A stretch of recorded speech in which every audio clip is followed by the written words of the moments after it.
Bismillahirrahmanirrahim. Assalamualaikum warahmatullahi wabarakatuh. Kita melanjutkan bahasan kita tentang As-Sirah Nabawiyah. Pada pertemuan yang lalu kita telah membahas tentang wafatnya Abu Talib, paman Nabi sallallahu alaihi wasallam yang sangat dicintai oleh Rasulullah sallallahu alaihi wasallam. Tentunya hal ini menjadikan Nabi sangat bersedih. Kemudian Allah memberi ujian lagi kepada Nabi sallallahu alaihi wasallam dengan wafatnya istrinya yang beliau sangat cintai, yaitu Khadijah radhiyallahu taala anha, ya. Khadijah wafat pada tahun 10 kenabian, yaitu 3 tahun sebelum berhijrah, karena Nabi berdakwah di Mekah selama 13 tahun. Di tahun 10 kenabian maka Khadijah wafat setelah wafatnya Abu Talib. Ada yang mengatakan 3 hari setelah wafatnya Abu Talib kemudian wafatlah Khadijah radhiyallahu anha. Ada yang mengatakan 2 bulan setelahnya atau beberapa waktu setelah wafatnya Abu Talib. Tentunya hal ini sangat menyedihkan Nabi sallallahu alaihi wasallam. Berkumpulnya 2 musibah di waktu yang sangat berdekatan.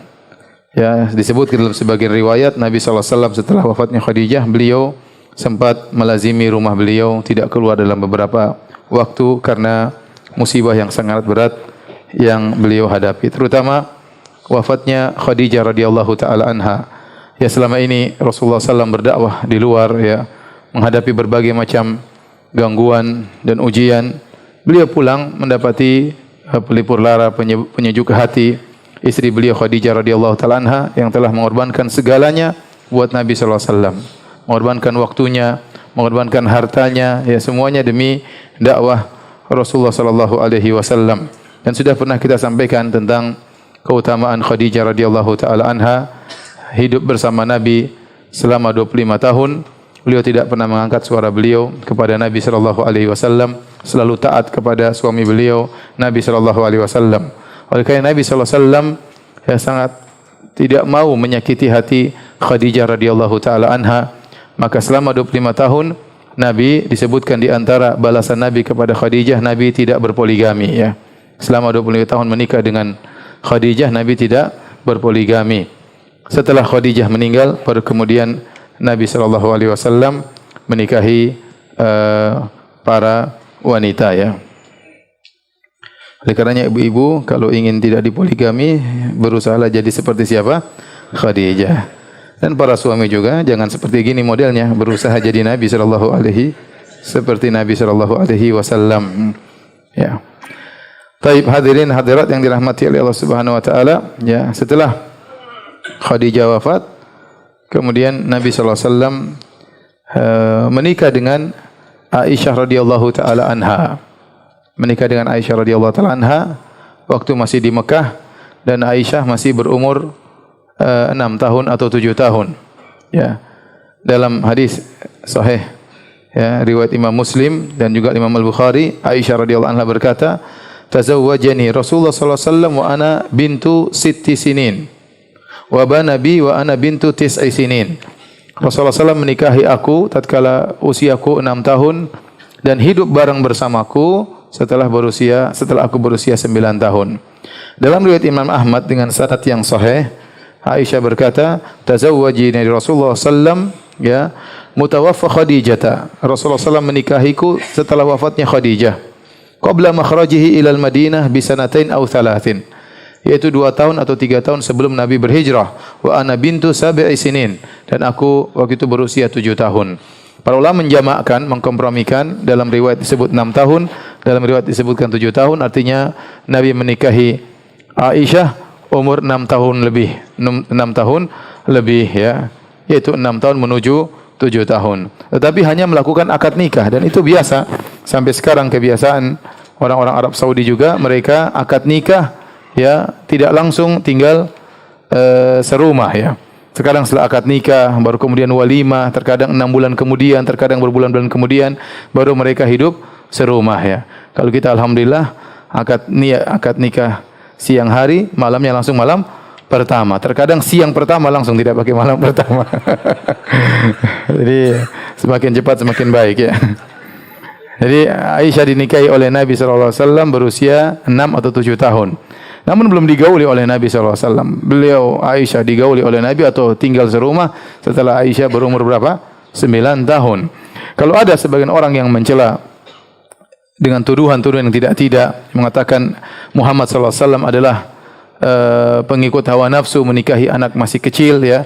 Ini semua perkara yang tidak benar. Pertama, bantahan yang pertama, Nabi SAW menikahi gadis cuma Aisyah radhiyallahu taala anha saja. Yang lainnya wanita-wanita umur 30 tahun ke atas atau 50 tahun ke atas atau lebih daripada itu, dan rata-rata adalah janda.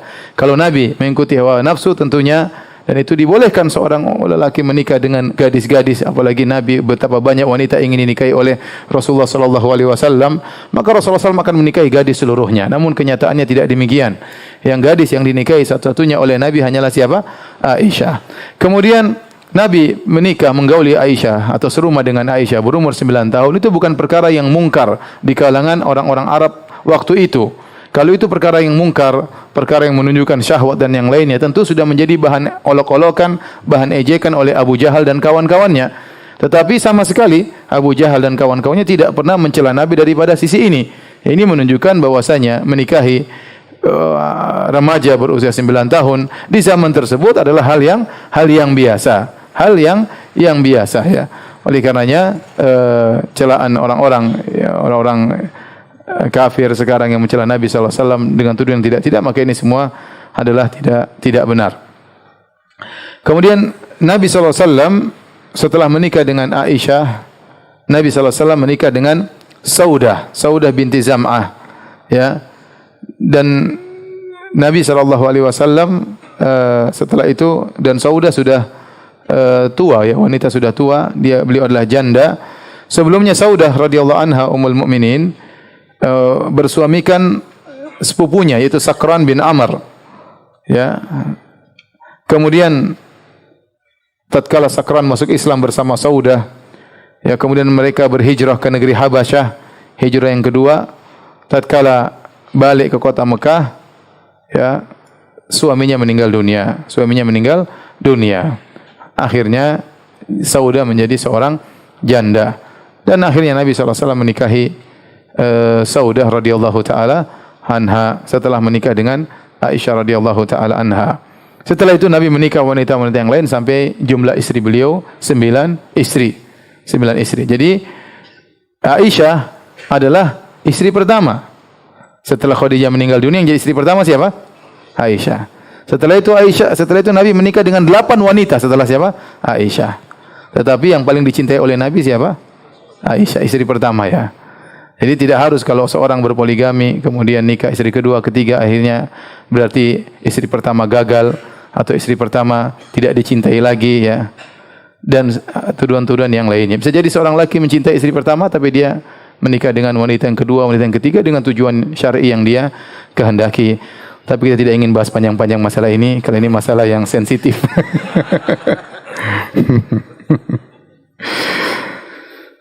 Kita skip aja, ya.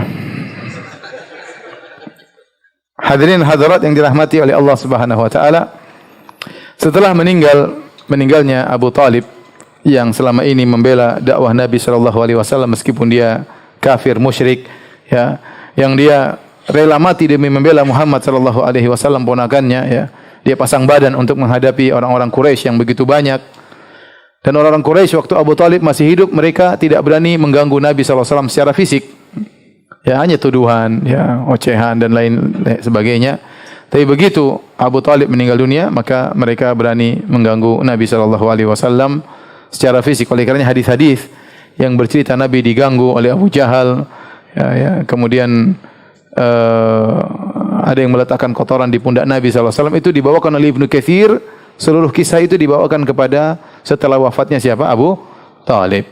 Karena waktu Abu Talib masih hidup, mereka tidak bisa mengganggu secara fisik Nabi sallallahu alaihi wasallam. Karena gangguan kaum musyrikin semakin parah, ya. Akhirnya, ya, Nabi sallallahu alaihi wasallam, ya, berdakwah di tempat yang lain. Siapa tahu ada pertolongan itu di kota Taif, ya, di kota Taif. Demikian juga para sahabat. Bukan cuma Nabi mengalami gangguan, para sahabat juga mengalami gangguan yang berat, semakin berat sejak wafatnya Abu Talib. Sehingga akhirnya sebagian mereka berusaha meninggalkan kota Mekah karena mereka sulit untuk beribadah. Di antaranya yang hendak berhijrah adalah Abu Bakar As-Siddiq radhiyallahu taala anhu, ya. Tatkala mereka mengalami intimidasi di kota Mekah, sulit bagi mereka untuk menampakkan Al-Quran, menampakkan Islam, beribadah. Akhirnya Abu Bakar As-Siddiq radhiyallahu anhu ingin berhijrah. Kisah ingin berhijrahnya Abu Bakar diriwayatkan oleh Imam Al-Bukhari dalam sahihnya. Saya bacakan kisahnya. An Aisyah radhiyallahu taala anha, dari Aisyah radhiyallahu anha, dia berkata, "Lam aqil abawayya ila wa huma yadinani dina." Ya, tidaklah aku bisa mengerti waktu kecil kecuali ayahku dan ibuku sudah beragama Islam. Walam yamurra alaina yaumun illa ya'tina fihi Rasulullah sallallahu alaihi wasallam tarafain nahar bukratan wa asyiyah.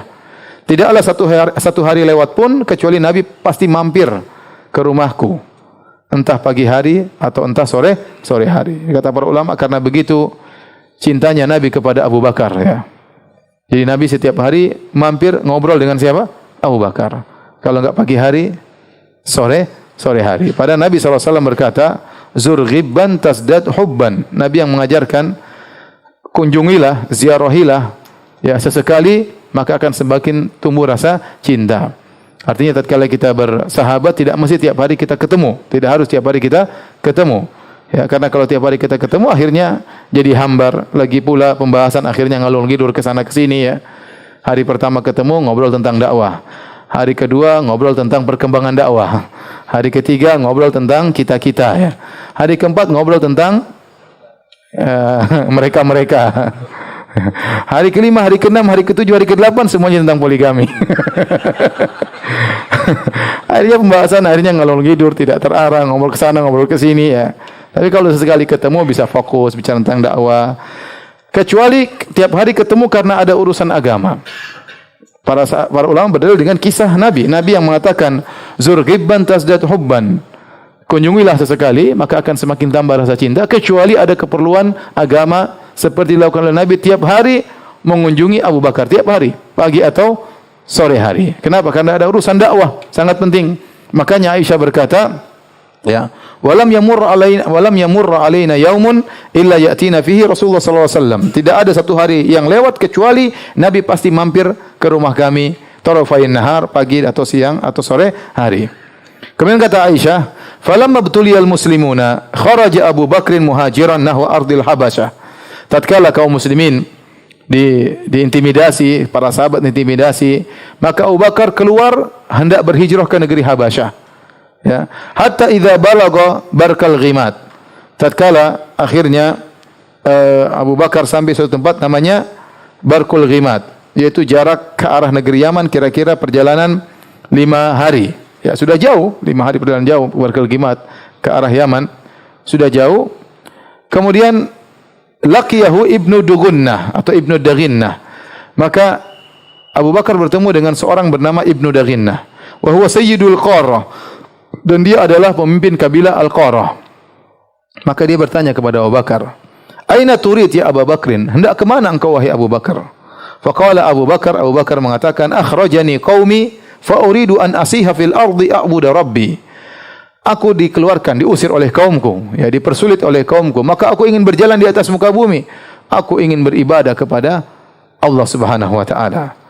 Ibnu Dugunnah, dan dia musyrik, dia berkata, fa inna mithlaka ya Abu Bakrin la yakhruj wa la yukhraj. Orang seperti engkau wahai Abu Bakar tidak boleh keluar dari negerinya dan tidak boleh diusir dari negerinya. Kenapa? Innaka taksibul ma'dum. Abu Bakar terkenal. Dia dikenal oleh banyak kabilah-kabilah. Kenapa? Dia pedagang kaya raya. Dia sering bersafar sana sini berdagang, dia bertemu dengan banyak orang, dikenal akhlak yang mulia, dia ahli nasab. Sehingga kalau ngobrol enak sama siapapun, ya. Sehingga orang ini kenal siapa Abu Bakar, maka dia berkata, kepala kabilah Al-Qarah ini, mithluka la yakhruj wa la yukhraj. Orang seperti engkau wahai Abu Bakar tidak boleh keluar dari negerinya dan tidak boleh diusir dari negerinya. Innaka taksibul ma'dum, engkau selalu membantu orang yang tidak punya. Wa tasilur rahim, engkau selalu menyambung silaturahmi. Wa tahmilul kalla, engkau selalu memikul beban orang-orang miskin.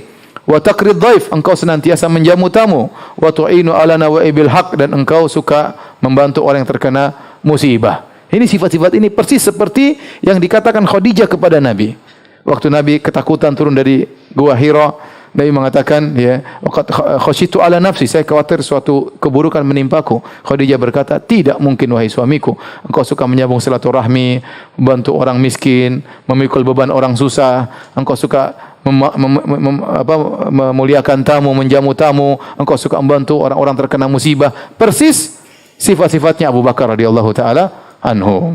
Oleh karenanya, benar perkataan Nabi sallallahu alaihi wasallam, al-arwahu junudun mujannadah. Fama ta'arafa minha italaf wa ma tanakara minha ikhtalaf. Sungguhnya Allah ciptakan roh itu berkelompok-kelompok, meskipun dari tempat yang berbeda-beda. Tatkala saling mengenal maka mereka akan klop, kalau tidak cocok mereka akan berpisah, ya. Kalau ketemu insyaallah kata orang ada apa? Ada chemistry-nya kena, ya. Ya bisa saja tahu-tahu cocok, tahu-tahu mungkin belum kenal sebelumnya, tahu apa? Cocok, ya. Yang baik ketemu dengan baik, dermawan ketemu dermawan, pelit sama pelit, ya. Yang hobi ini suka hobi ini, ya. Dan Nabi SAW karena orangnya sangat dermawan, klop dengan Abu Bakar radhiyallahu taala anhu. Orangnya sangat dermawan, bahkan menjadi sahabat dekatnya. Kemudian kata Ibnu Qarah, kata Ibnu Dugunnah, fa ana laka jar. Saya akan jadi penjaminmu, saya akan menjadi pelindungmu. Pulang ke Mekah, jangan pergi. Irji' wa'bud rabbaka bi baladik. Dia musyrik. Dia bilang, pulanglah engkau kota Mekah, sembah Tuhanmu di sana. Padahal dia apa? Musyrik. Faraja'a, maka Abu Bakar pun balik ke Mekah padahal sudah jalan 5 hari perjalanan. Wartahala ma'ahu Ibnu Dugunnah. Ibnu Dugunnah nemani Abu Bakar menuju kota Mekah. Fatafa Ibnu Dugunnah asyiyatan fi asyrafi Quraisy. Maka sore itu waktu sampai mereka di Mekah, Ibnu Dugunnah jalan ke sana sini, ketemu dengan kabilah-kabilah Quraisy. Kemudian dia berkata, faqala lahum inna Abu Bakrin la yakhruju mithluhu wa la yukhraj. Orang seperti Abu Bakar tidak boleh keluar dari negerinya dan tidak boleh diusir dari negerinya. Atukhrijuna rajulan yaksibul ma'dum wa tasil rahim wa yahmilul kala wa yakrid dhaif wa inna ala nawabil haq. Apa kalian hendak mengusir seorang yang suka membantu orang miskin, suka menyambung silaturahmi, suka membantu orang tidak mampu, suka memuliakan tamu, suka menolong orang terkena musibah? Orang seperti ini ingin kalian usir wahai orang Quraisy? Falam tukadzib Quraisyun bi jiwari Ibnu Dugunnah. Semua orang diam. Tidak ada yang bantah Ibnu Dugunnah. Dan mereka mengakui jaminan jiwarnya Ibnu Dugunnah. Ibnu Dugunnah, saya yang bertanggung jawab. Tidak ada yang boleh ngusir dia. Saya penjaminnya, kata Ibnu Dugunnah. Subhanallah, meskipun dia musyrik, tapi hatinya masih tahu bahwa ini kebenaran. Orang sebenarnya tidak boleh diusir. Akhirnya orang-orang Quraisy berkata kepada Ibnu Dugunnah, orang-orang kafir, Mur Abu Bakrin falya'bud rabbahu fi darihi. Wahai Ibnu Dugunnah, karena kau telah menjamin Abu Bakar, ya, maka perintahkan Abu Bakar agar dia sembah Tuhannya di rumahnya saja. Jangan kemana-mana, sembah Allah, ya. Di rumah saja, jangan keluar-keluar.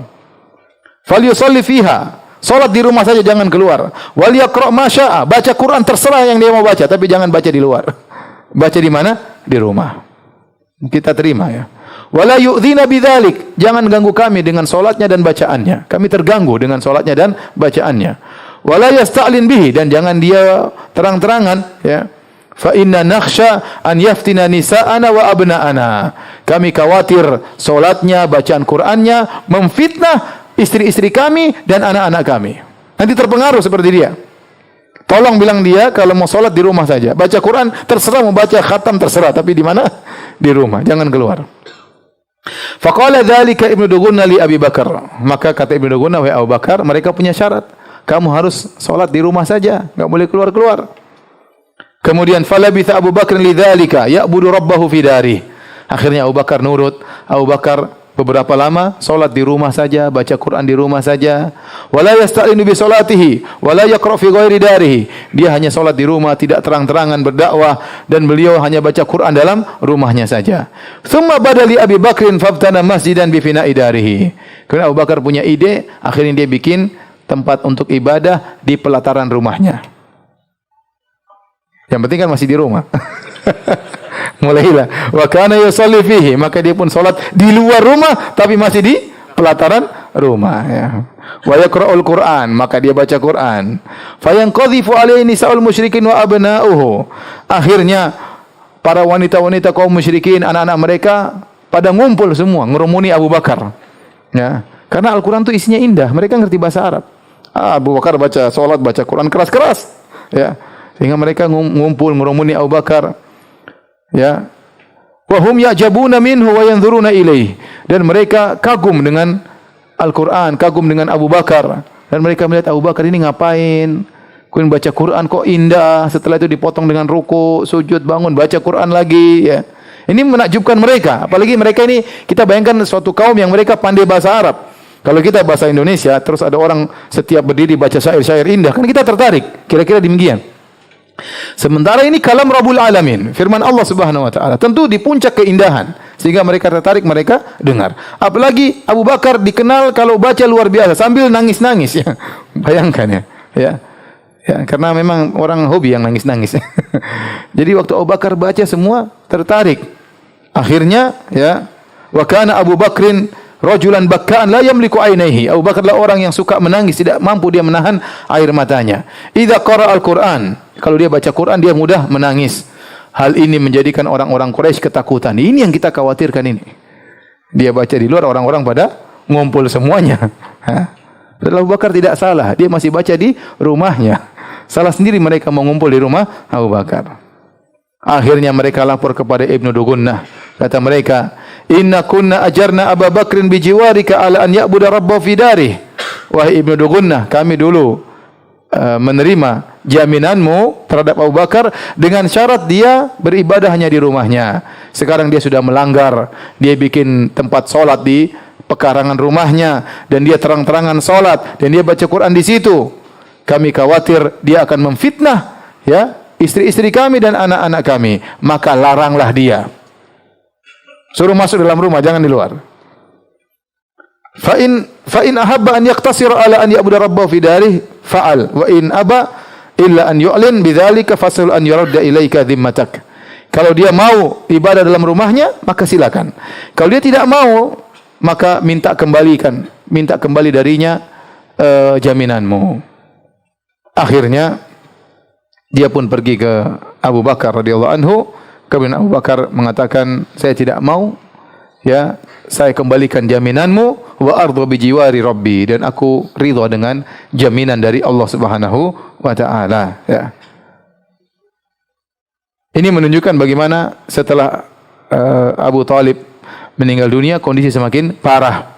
Sampai Abu Bakar yang mereka biasanya tidak mengganggu Abu Bakar karena dia saudagar kaya raya, mereka segan dengan Abu Bakar, akhirnya terganggu juga. Kenapa? Kondisi sudah sangat parah.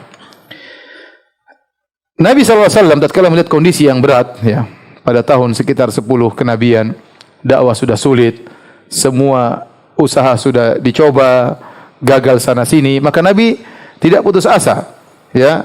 Maka beliau mencari lahan dakwah yang lain. Maka beliau berpikir untuk pergi ke Taif. Taif waktu itu adalah kota besar nomor 2. Kota besar nomor 2, ya. Ya, setelah kota Mekah. Mekah ibu kota di Jazirah Arab. Taif itu kota besar nomor 2 dan di sana ada suku yang lain, yaitu dari kabilah Thaqif, ya. Bukan Quraisy, tapi dari Thaqif yang Nabi berharap mereka mau menerima Islam. Karena di Mekah sudah tertolak, maka Nabi sallallahu alaihi wasallam pun pergi menuju ke kota yang lain, yaitu di kota Taif. Apalagi Nabi dahulu pernah tinggal di sana semasa kecil, ada orang-orang yang dia kenal, ya. Maka Nabi sengaja pergi ke sana dan dia ditemani oleh budaknya Zaid bin Harithah radhiyallahu taala anhu, atau anak angkat beliau radhiyallahu taala anhu. Siapa tahu mereka menerima dakwah Nabi sallallahu alaihi wasallam. Yang disebutkan Nabi sallallahu alaihi wasallam tidak naik kendaraan. Nabi keluar diam-diam.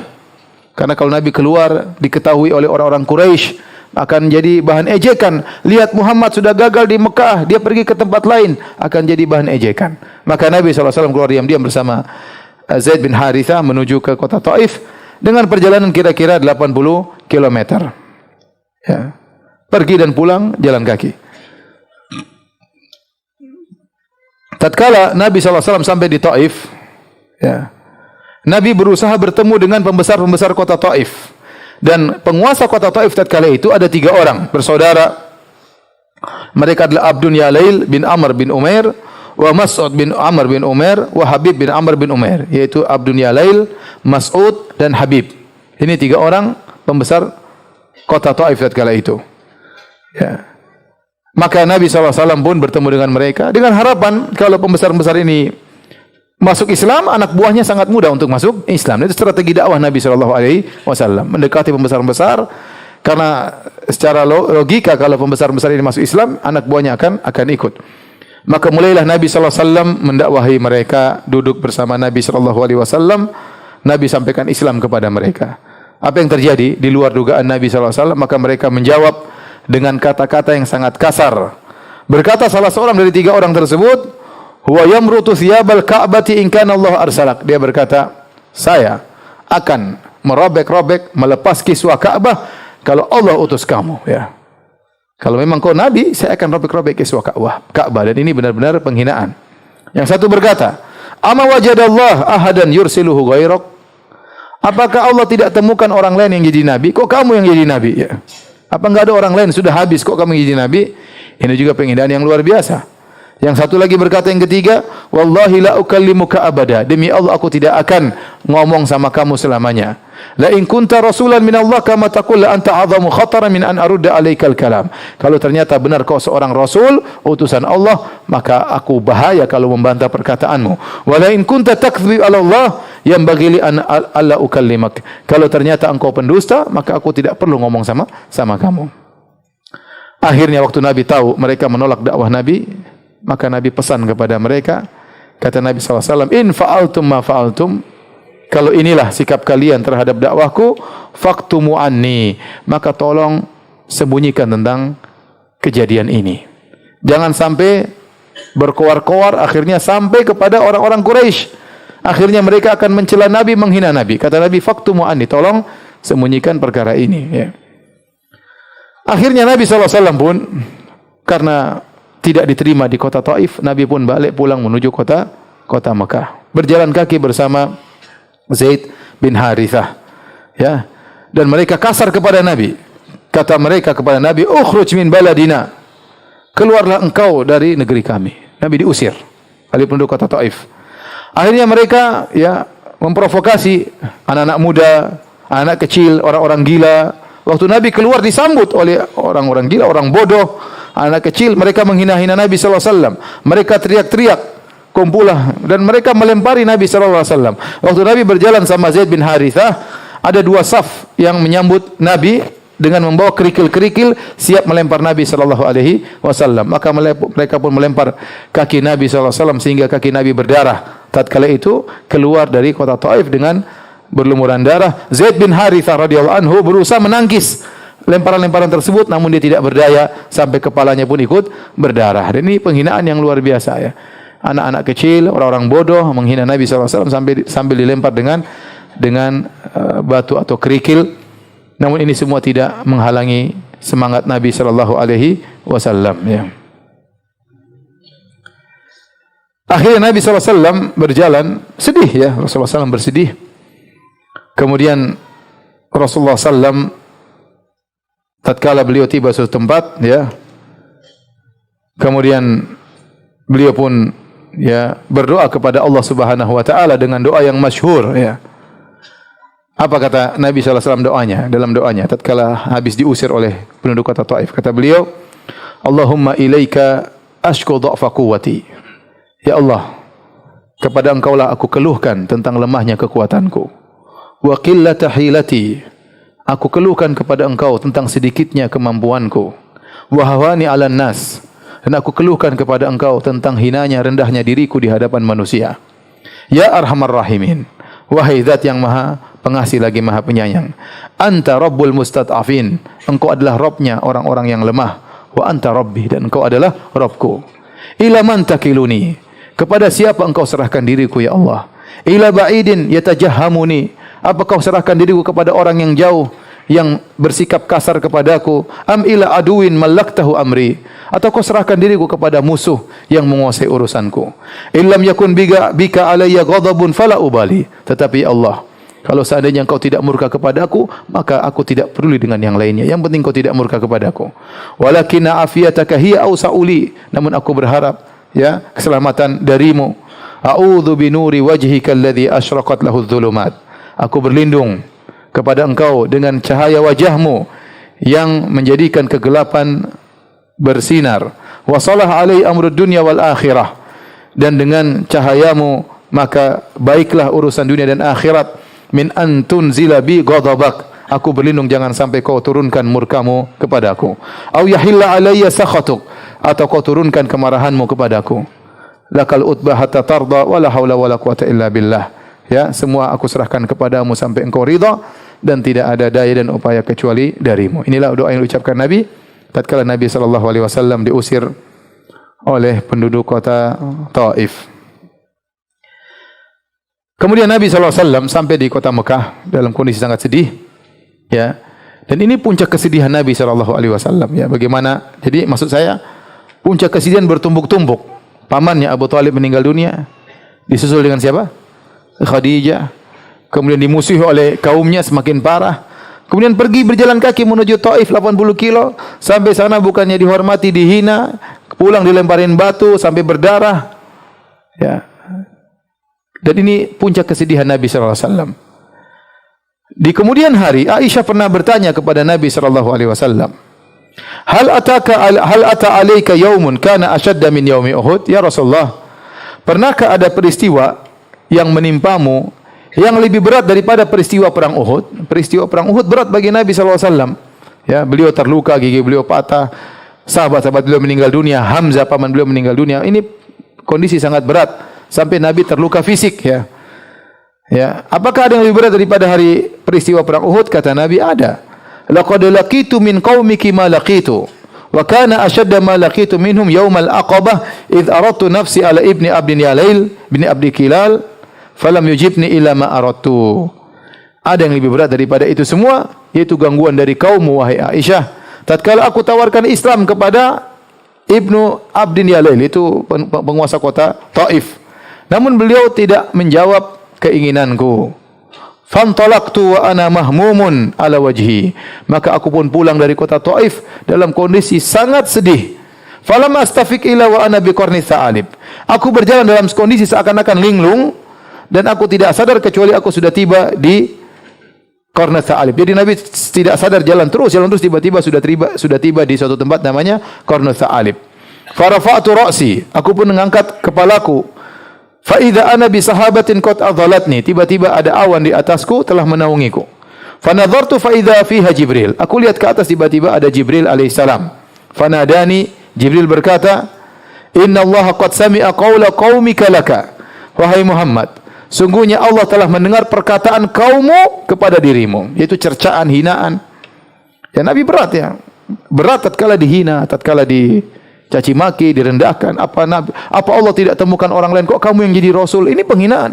Ada orang bilang kita, kok ente yang jadi ustaz? Emang enggak ada orang lain jadi ustaz? Ini penghinaan luar biasa.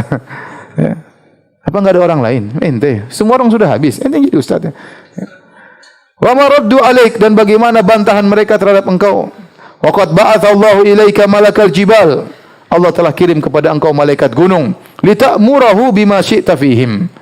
Ya, agar kau perintahkan apa yang kau kehendaki kepada mereka. Perintahkan malaikat gunung untuk ngabisi orang Quraisy, orang Taif, terserah engkau wahai Rasulullah.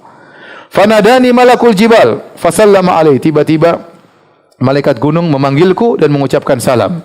Assalamualaikum ya Rasulullah. Tsumma qala ya Muhammad. Kemudian malaikat gunung berkata, wahai Muhammad, dzalika fima syi'ta. Terserah engkau apa yang kau ingin perintahkan kepadaku. In syi'ta an utbiqa alaihimul akhshabain. Kalau kau ingin, saya akan angkat dua gunung besar, gunung batu ini saya timpakan kepada orang-orang Quraisy yang telah menghina engkau. Faqala Rasulullah sallallahu alaihi wasallam, Rasulullah SAW berkata, bal arju an yukhrijallahu min aslabihim man ya'budallahu wahdahu la yusyriku bihi syai'a. Jangan, aku berharap mereka sekarang gembong-gembong penjahat ini semua, semoga anak keturunan mereka beribadah kepada Allah semata dan tidak berbuat syirik sama sekali. Itu tujuan Nabi. Yang penting ada orang yang bertauhid kepada Allah Subhanahu wa taala. Ya, siapa tahu mereka ini bajingan-bajingan kurang ajar ini. Abu Jahal dan teman-temannya ya. Semoga punya anak-anak yang beriman kepada Allah dan mentauhidkan Allah Subhanahu wa taala. Dan ternyata doa Nabi ini dikabulkan. Lihatlah Abu Talib musyrik, punya anak siapa? Ali bin Abi Talib, Ja'far bin Abi Talib, ya. Abu Jahal, ya, Fir'aunnya umat ini, ya, gembongnya penjahat, ya. Si goblok ya Abu Jahal ya. Punya anak yang sangat mulia, Ikrimah bin Abi Jahal, yang bertauhid bahkan meninggal dalam kondisi mati syahid. Al-Walid bin Al-Mughirah yang musyrik juga, gembong orang-orang musyrik, punya anak hebat, Khalid ibn Al-Walid, yang juga memperjuangkan Islam. Kemudian Al-As bin Wa'il yang juga musyrik, punya anak sahabat yang sangat hebat namanya Amr ibn Al-As radhiyallahu anhu. Al-Mut'im bin Adi yang juga meninggal dalam kondisi musyrik, punya anak namanya Jubair bin Mut'im, dan masih banyak orang-orang musyrikin ternyata anak-anak mereka beriman kepada Allah Subhanahu wa taala, mentauhidkan Allah Subhanahu wa taala. Disebutkan dalam sebagian riwayat, waktu Nabi tiba di kota Mekah, orang-orang tidak ada yang beriman dari kota Taif. Nabi salat. Waktu Nabi salat, Nabi baca Al-Qur'an, tiba-tiba ada sekelompok jin datang, ya, mendengarkan bacaan Nabi sallallahu alaihi wasallam, kemudian mereka masuk Islam, ya. Wa isarafna ilaika nafaran minal jinni yastami'una al-Qur'an. Falamma hadaruhu qalu ansitu. Falamma qudiya wallaw ila qaumihim mundzirin, dan seterusnya. Ya, tatkala kami kirimkan sebagian jin, sekelompok jin, mereka mendengarkan Al-Qur'an. Waktu Nabi baca Al-Qur'an, mereka menyimak dengan baik. Kemudian mereka tatkala selesai baca Al-Qur'an, mereka pulang kepada kaumnya untuk memberi peringatan. Mereka berkata, "Ya qaumana, inna sami'na kitaban unzila min ba'di Musa. Musaddiqan lima baina yadayhi yahdi ilal haqqi wa ila tariqim mustaqim." Sungguh kami mendengar suatu kitab dibaca setelah Musa alaihissalam. Yang kitab ini membenarkan apa yang dibawa oleh Nabi Musa, memberi kepada petunjuk dan jalan yang lurus. Ya qaumana ajibu da'i Allah. Wahai kaumku, penuhilah seruan dai ini, yaitu Muhammad sallallahu alaihi wasallam. Penuhilah seruan Allah Subhanahu wa taala, ya. Kemudian seakan-akan Allah menghibur Nabi sallallahu alaihi wasallam. Kalau tidak ada manusia yang beriman, jin-jin beriman. Masih ada yang beriman, ini menghibur Nabi sallallahu alaihi wasallam, ya. Baik, hadirin dan hadirat yang mati Allah Subhanahu wa taala, ya. Akhirnya Nabi sallallahu alaihi wasallam kemudian balik ke kota Mekah, ya. Waktu beliau masuk ke kota Mekah, susah, ya. Zaid bin Harithah mengingatkan Nabi sallallahu alaihi wasallam. Nabi pulang dari Taif. Kata Zaid bin Harithah, "Kaifa tadkhulu alaihim wa hum akhrajuk?" Wahai Nabi sallallahu alaihi wasallam, bagaimana kau kembali lagi kota Mekah sementara mereka telah mengusirmu? Apa kata Nabi sallallahu alaihi wasallam? "Ya Zaid, innallaha ja'ilun lima tara farajan wa makhrajan." Wahai Zaid, ingatlah apa yang kau lihat, kesulitan yang kita hadapi ini, Allah akan memberikan solusi bagi kita. Wa innallaha nasiru dinihi wa mudhiru nabiyhi. Ketahuilah Allah akan menolong agamanya dan Allah akan memenangkan nabinya. Akhirnya, ya, Rasulullah sallallahu alaihi wasallam, ya, minta tolong, ya, kepada orang yang mau menjaminnya supaya bisa kembali ke kota Mekah. Dan ada seorang musyrik namanya Mut'im bin Adi. Dia ini musyrik, ya, tetapi dia baik, ya, karena dia juga Quraisy. Dia juga tahu kebaikan Nabi sallallahu alaihi wasallam. Akhirnya dia yang menjadi penjamin Nabi sallallahu alaihi wasallam, sehingga akhirnya Nabi bisa masuk kembali ke kota Mekah dengan jaminan dari Mut'im bin Adi, ya. Mut'im bin Adi meninggal dalam kondisi musyrik, ya. Dan Nabi tidak lupa dengan kebaikan Al-Mut'im bin Adi ini. Tatkala di kemudian hari terjadi perang Badar, ya. Kemudian Nabi menawan orang-orang musyrikin, orang-orang Quraisy ditawan oleh Nabi sallallahu alaihi wasallam. Kemudian waktu ditawan, Nabi membuka tebusan. Barang siapa dari orang Quraisy yang ingin menebus tawanan mereka, silakan, tapi bayar. Ada yang bayar dengan sekian gram emas, sekian kilogram emas supaya bisa dikembalikan ke kota Mekah. Tapi Nabi SAW berkata, "Lau kana al-Mut'im bin Adi hayyan, thumma kallamani fi haula'in natana la taraktuhum lahu." Kata Nabi, seandainya Al-Mut'im bin Adi, yaitu yang pernah menolong saya waktu saya pulang dari Taif, seandainya dia masih hidup dan dia musyrik tapi dia masih hidup, kemudian dia bilang, "Saya Muhammad bebaskan tawanan-tawanan itu," aku akan bebaskan mereka semuanya. Dan Nabi ingat jasa baiknya. Jadi Nabi tidak lupa, meskipun orang musyrik kalau baik, Nabi tidak lupa dengan jasa kebaikan seseorang, meskipun orang tersebut musyrik. Ini menunjukkan bagaimana akhlaknya Nabi sallallahu alaihi wasallam, ya. Setelah kondisi semakin berat, ya, kemudian Allah Subhanahu wa taala menghibur Nabi sallallahu alaihi wasallam dengan suatu peristiwa yang sangat mulia.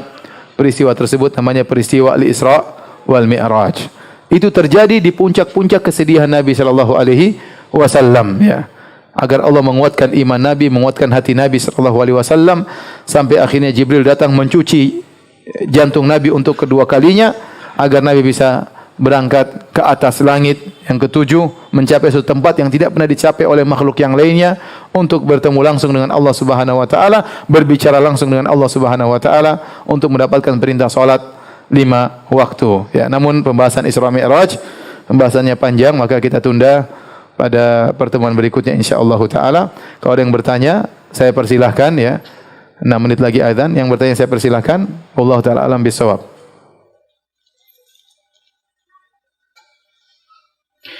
Bagaimana cara melatih jiwa ini agar selalu merasa dalam pengawasan Allah?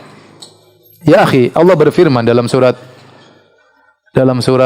Ar-Ra'd, kata Allah Subhanahu wa taala, "Afaman huwa qa'imun ala kulli nafsin bima kasabat." Ya. Apakah Allah Subhanahu wa taala yang mengurusi setiap jiwa? Jadi Allah Subhanahu wa taala ngurusi kita ini secara detail. Kita berbicara tentang suatu perusahaan, ya, perusahaan ada bos. Bos nggak mungkin ngurusi semua anak buahnya, dia pasti ngurusi manajer dan staf-staf. Nanti staf-staf baru ngurusi yang di bawahnya lagi. Di bawahnya ngurusi yang di bawahnya lagi. Dia tidak punya kemampuan untuk ngurusi seluruh anak buahnya, apalagi anak buahnya pegawainya misalnya 1000 orang. Siapa yang mampu ngurusi semuanya?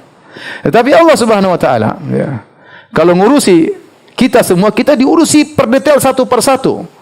Setiap bisikan hati kita, setiap gerak-gerik kita, Allah tahu. Bima kasabat, setiap yang dikerjakan oleh setiap jiwa, Allah Maha tahu. Ya. Oleh karenanya ada kisah tentang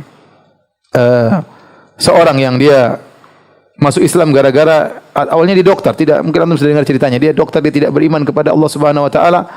Kemudian dia anak pertamanya sehat, anak keduanya sakit. Dan anak keduanya diperkirakan akan meninggal dunia. Sehingga akhirnya teman-teman dokternya ingin melaksanakan operasi terhadap anaknya tersebut, namun dia tidak boleh ikut karena khawatir terjadi apa yang terjadi, namanya ayah tidak tega melihat anaknya. Akhirnya akan menangani operasi adalah teman-temannya. Dia tidak percaya kepada Tuhan. Maka kemudian dia waktu itu berdoa, "Ya Tuhan, kalau Kau ada, selamatkan anakku. Dan kalau Kau ada, tunjukkan kepadaku agama yang benar." Ternyata setelah 15 menit anaknya sembuh. Dokter-dokter semua kumpul, heran penyakitnya hilang tiba-tiba. Kemudian dia pun setelah itu mencari agama, dari agama yang satu, agama yang kedua, agama yang ketiga, agama yang empat, sampai terakhir baru dia ketemu Islam. Islam terakhir dia temukan, akhirnya dia masuk Islam. Maksud saya, siapa yang mendengar ucapan dia waktu itu? Berarti Allah ngurus kita tuh per detail satu persatu, ya akhi. Allah tidak menilai kita dengan global. Kalau kita mungkin bos, kita nilai anak kita, anak buah kita, pegawai kita secara global. Kalau Allah satu persatu ngurusin kita, ya. Oleh karenanya, ya, betapa banyak peristiwa terjadi bukan kebetulan, tapi memang sudah diatur oleh Allah Subhanahu wa taala. Sudah diatur oleh Allah Subhanahu wa taala. Allah mengetahui isi hati seseorang, ya. Saya contohkan, ini banyak, tapi salah satu contoh yang baru-baru saya alami, bukan saya, tapi kawan saya. Jadi kawan saya ini, dia ingin sholat malam. Dan dia butuh Al-Quran yang besar, karena dia tidak punya hafalannya. Dia ingin buka Quran baru dia baca. Dia pesan sama saya, "Ustaz, punya Quran besar enggak?" "Ya, saya ingin latihan sholat malam." Saya bilang, "Kayaknya saya punya. Karena saya punya di rumah. Saya cari, saya enggak dapat." Saya bilang, "Aduh, enggak ada." Akhirnya saya umrah ke Madinah, dan di Madinah tempat percetakan Quran. Dan dia lupa pesan saya untuk carikan Quran di Madinah. Kemudian saya juga lupa. Akhirnya saya pergi ke Mekah. Di Mekah baru dia WA, Ustadz, jangan lupa cariin Quran. Saya bilang, kamu nih, saya sudah di Madinah sudah di Mekah baru bilang, coba di Madinah, di Mekah di mana percetakan Quran? Enggak ada. Tapi saya cariin. Saya cari, enggak dapat. Quran yang diinginkan itu enggak dapat. Qadarullah, saya tahu hati saya tertarik ingin telepon kawan saya dari Riyadh. Iseng-iseng aja. Saya telepon, fulan gimana kabar antum? Ya, baik-baik ya. Saya lagi di Madinah ini, lagi di Mekah, umrah. Oh gitu ya. Waduh, saya jauh sekali. Saya di Riyadh, habis Riyadh masih lagi jauh lagi. Ya. Masih di Riyadh, masih daerah lagi, masih jauh lagi. Oh ya, enggak apa-apa, besok saya sudah pulang. Saya bilang, lusa saya pulang.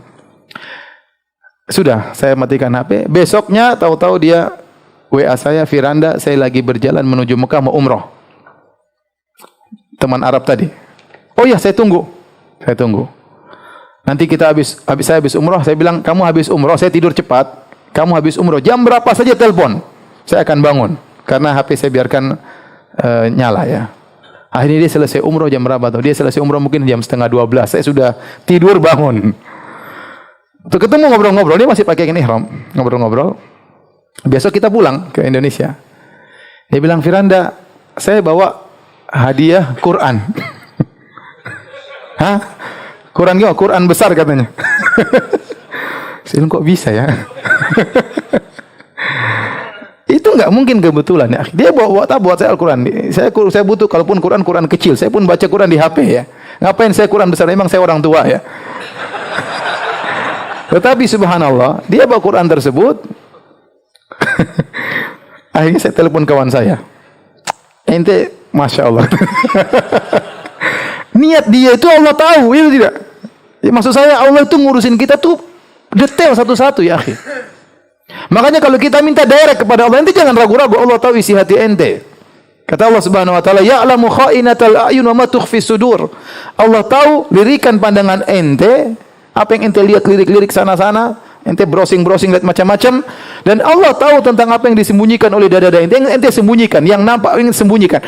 Apalagi yang ente ungkapkan. Yang ente sembunyikan dalam relung hati yang paling dalam. Ente ikhlas, ente riya, ente syahwat, ente apa. Allah tahu semuanya. Jadi Allah mengurus kita itu secara detail.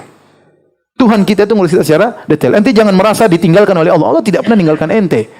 Cuma ente maksiat atau tidak kepada Allah Subhanahu wa taala. Kalau ente taat kepada Allah, Allah tahu semua gerak-gerik ente. Ini melatih kita untuk ikhlas kepada Allah. Tidak perlu orang tahu. Allah tahu isi hati saya kok.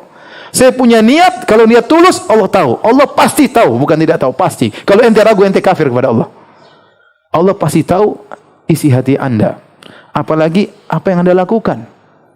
Dan Allah mengurus kita itu satu persatu secara detail. Beda dengan manusia. Bos ngurusin anak buahnya paling secara global. Tidak mungkin dia urus secara detail. Ya. Jadi, kalau seorang bisa menghendaki dalam hatinya bahwasanya Allah Maha mengetahui apa yang dia lakukan, maka dia akan mudah menghindarkan diri dari maksiat. Kalau lagi bersendirian, pengen browsing, Allah tahu saya lakukan apa. Detail Allah tahu ya. Dan ada dampaknya. Kalau saya begini ada dampaknya. Ikhwan, para ulama khilaf tentang maksiat yang sudah dilakukan. Kalau seorang sudah bertobat darinya, apakah masih dilihatkan kembali pada hari kiamat atau tidak? Sebagian ulama berpendapat bahwasanya kalau kita maksiat kemudian kita sudah bertobat, maka Allah akan hapuskan. Sebagian ulama berpendapat demikian. Mereka berdalil dengan dalil umum seperti at-taibu minadz-dzam kaman la dzamba lahu. Barang siapa yang bertobat dari dosa seperti sudah tidak ada dosanya lagi, berarti dihapus. Seperti sabda Nabi SAW juga, ya, wa'at bi'is sayyi'atal hasanata tamhuha. Kerjakanlah kebaikan setelah keburukan, niscaya akan menghapuskan keburukan tersebut. Maka sebenarnya ulama berdalil dengan dalil umum seperti ini, bahwasanya semua yang dosa yang kita lakukan kalau kita sudah bertobat akan dihapus dari catatan amal. Pendapat kedua, ini pendapat banyak ulama, bahwasanya yang dihapuskan dosanya, dampaknya, tetapi catatannya tidak terhapuskan. Ini masalah khilaf. Ini pendapat banyak ulama, di antaranya kalau tidak salah Fudail bin Iyad berkata, ya sawatah wa in afaut. Dia berkata, ya sungguh memalukan, ya Allah, memalukan diriku atas dosa-dosa yang aku lakukan meskipun kau sudah maafkan dosa-dosaku. Ya, kalau kita sudah pernah lihat hal yang haram, tatkala kita bersendirian, Meskipun kita sudah menangis minta ampun, suatu saat kita akan dinampakkan lagi. Kamu pernah lihat begini, begini, begini. Itu sudah cukup memalukan kita. Sudah cukup membuat kita menghindar dari perbuatan seperti ini karena kita akan diungkapkan lagi oleh Allah Subhanahu wa taala pada hari kiamat. Hadirkan bahwasanya Allah tahu apa yang kita lakukan secara detail dan setiap maksiat pasti ada dampaknya. Baik, azan dulu baru kita lanjutkan tanya jawab.